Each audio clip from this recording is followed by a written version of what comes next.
A president of the United States running for re-election. Current sitting president is running for re-election. Running for re-election. 3.5 months from the election, decides not to run. 3.5 months from the election, he decides not to run. 3.5 months before the election, decides not to run. With 107 days to go.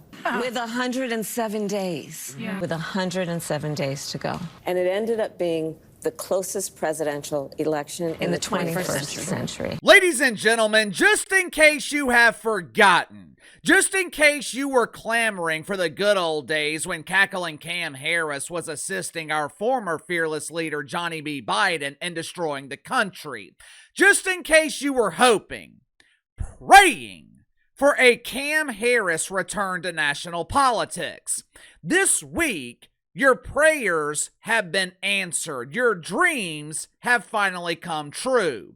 Cam Harris has returned to the national stage, and she has once again proven why she has absolutely no business being anywhere close to the White House.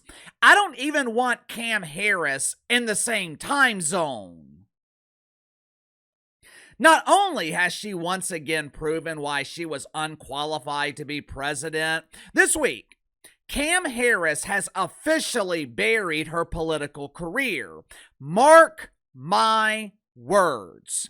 Cam Harris will never, and I mean never, win another election. Well, let me correct that. To win another election, Cam would first have to win an election. So I should say Cam will never win an election. You know, there are just some things you cannot come back from. If you're a fan of the NFL right now, we are witnessing the demise of the career of Travis Kelce. The soon-to-be Travis Swiffer, he is struggling this season again. Even with Taylor Swiffer sprinkling fairy dust on him before the game, Travis Kelce can't create enough separation to get open. We're watching Travis Swiffer come to the harsh realization that he will never be the player that he used to be. There's no way to come back from aging. There's no way to come back from the progression of time. 5 or 6 years ago, Howard Stern decided to embrace the woke wiener. He was mesmerized by sermons at Woke United Methodist. Howard Stern decided to be baptized and born again. During the baptism, Howard Stern made the courageous transition to Howie. He stepped into the woke bath as a legendary broadcaster, and when he rose from baptism, the legendary Howard Stern was now Howie. Someone who has refused to come out of his basement because he's afraid of the germs. Someone who used to make jokes about everyone is now offended by the cruelty of comedy. And someone who used to have 20 million listeners was now reduced to an audience of 120,000. Once Howie was baptized and born again, once Howie dedicated the rest of his career to preaching the good word and spreading the woke faith, his career officially ended. Howard Stern was never able to come back from it. This week, cackling Cam Harris has been on a press tour promoting her new book, 107 Days of Huge Embarrassing Failure. As expected, Cam Harris is not visiting with real media to promote her book. She's not visiting platforms that would ask what Cam refers to as gotcha questions. You know, questions like, why did you spread the cheeks of the southern border wider than the Bruce Caboose after the Butt Bongo Festival? Ooh, gotcha. Or, which dressing do you prefer on your word salads? Ooh, gotcha. Or, what are your qualifications to be president? Ooh, gotcha. Instead of visiting platforms that would ask Cam Harris real questions and platforms that have a real audience, Cam has decided to visit with her pretend friends. You know, Rob Maddow at MSNBC and her personal favorite, the yentas on The View. As you heard in the clip at the beginning of the video, Cam wanted to be interviewed by the media that would stick to the script. And to their credit, the yentas on The View, they stuck to the script yesterday morning. Unfortunately, cackling Cam Harris forgot her lines. She had trouble reading the teleprompter because it was written in proper English. And Cam proceeded to publicly humiliate herself by unleashing one of her patented word salads. Make sure to like and subscribe. You can follow me on Twitter at KC_BTL84. Let's go and get to the sponsor for today's video, Left Coast Lighting. When it comes to aftermarket lighting, not all LEDs are created equal, which is why serious drivers choose diode dynamics from Left Coast Lighting. Their patented total internal reflection optics deliver a sharp focused beam with no glare. LEDs from diode dynamics are waterproof, they're shockproof. They are tested in extreme environments, and they're made to survive conditions whether on or off road. To me, the best part is the simplicity. Whether you're looking for fog lights, headlights, doesn't matter. LEDs from Diode Dynamics, they are easy to install. The LEDs are plug and play. There's no cutting or rewiring. Installation is quick and easy. Also comes with an industry-leading 3-year warranty and lifetime support. If you want lighting that's brighter, tougher, smarter, click the link in the description below. Use my promo code BTL10, BTL10. Receive 10% off your first purchase with Left Coast Lighting. Yesterday morning, Cam Harris made an appearance on The View in a desperate attempt to sell her book to lonely women. According to Cam, I've had women who used to be men approach me crying, telling me how moved they were by my fantastic work of fiction.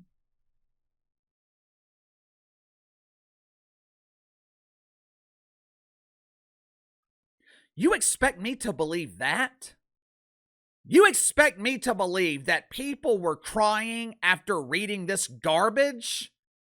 Unless they were crying tears of boredom, Uncle KC ain't biting into that shit sandwich.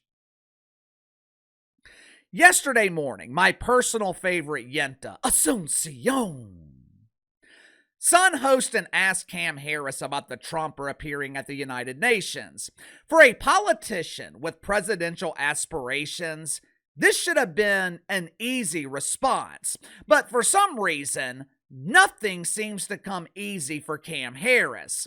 I guess this topic was not on the approved script because Cam goes on this tangent where she's saying a lot of words, but nothing makes sense.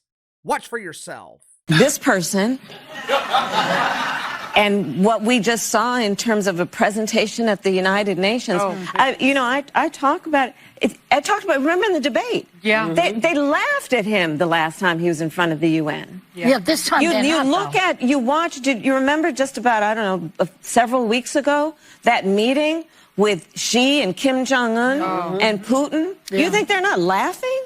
Oh, they are. As they create a new axis of partnership, what's happening? You bring people into the Oval Office. I have spent a lot of time in the Oval Office. I have spent time in the Oval Office with the president, receiving our allies and our friends from around the world. What? Excuse me?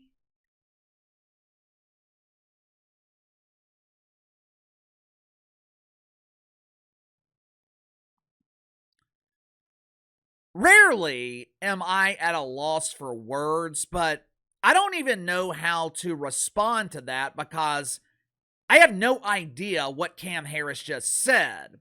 Normally, when guests are flustered on The View, I assume they have been hypnotized by the whoopee cushion and her powerful boodle breeze.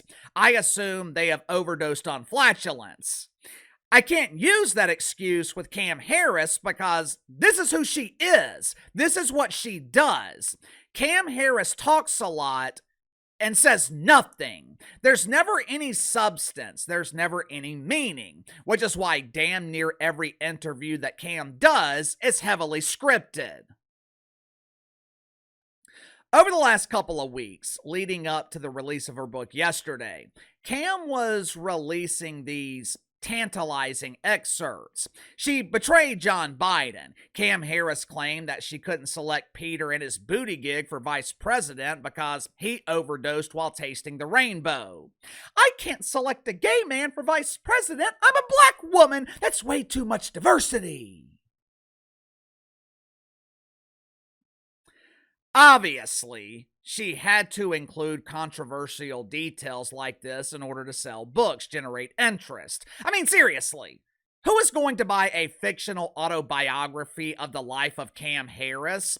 I would rather read the literary classic Keith Olbermann Chases His Tail, an exciting story of how Keithy Pooh chases his wiener-shaped tail in the litter box, hoping to put it in his mouth.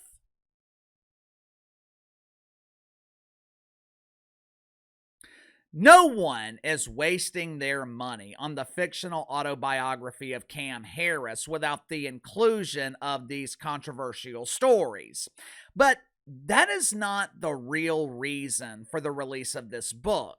The promotion of the book isn't the real reason for the media tour. After 10 months of silence, after 10 months of hiding in her dungeon in the People's Republic of California, this media tour is designed as the immaculate return of Cam Harris. This is her return to presidential politics. This is the first step in preparation for her campaign in 2028.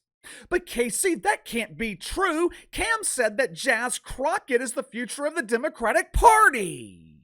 Yeah, Cam isn't even dumb enough to believe that garbage. The Democrats are already on life support. The Democrats are barely clinging to life. If Jazz Crockett is the future of the party, the Democrats are officially over. I think this is Cam's immaculate return to the national stage. Obviously, her pretend friends in the mainstream media, they are more than willing to give her a platform. Just like last year, they are begging you, the media is begging you to accept Cam Harris as a presidential contender. But I'm telling you right now, Cam Harris has no chance. If her political career wasn't over last November, it's damn sure over after this week. This media tour has been a disaster. It has further exposed the incompetence of Cam Harris. If she can't speak without a teleprompter, hell, in some cases, she struggles to be coherent with the teleprompter. But if she cannot speak without a teleprompter, how can you trust Cam Harris to make important decisions like, I don't know, supporting Israel when the rest of the world is against them, or deporting people who are here illegally, or putting criminals in jail and keeping them there? One thing this book tour has proven, again, Cam Harris is not to be taken seriously. She is not a serious contender in 2028. It's also proven that the mainstream media isn't to be taken seriously either. Like I told you guys last November, Cam Harris was not the biggest loser in that election. She was the replacement loser, but she was not the biggest loser. The biggest loser in the election, it was the mainstream media. The 2024 election proved the media no longer has influence. Here we are almost 12 months later, and the mainstream media is on life support. Sound off in the comments below. I'll see you guys tomorrow.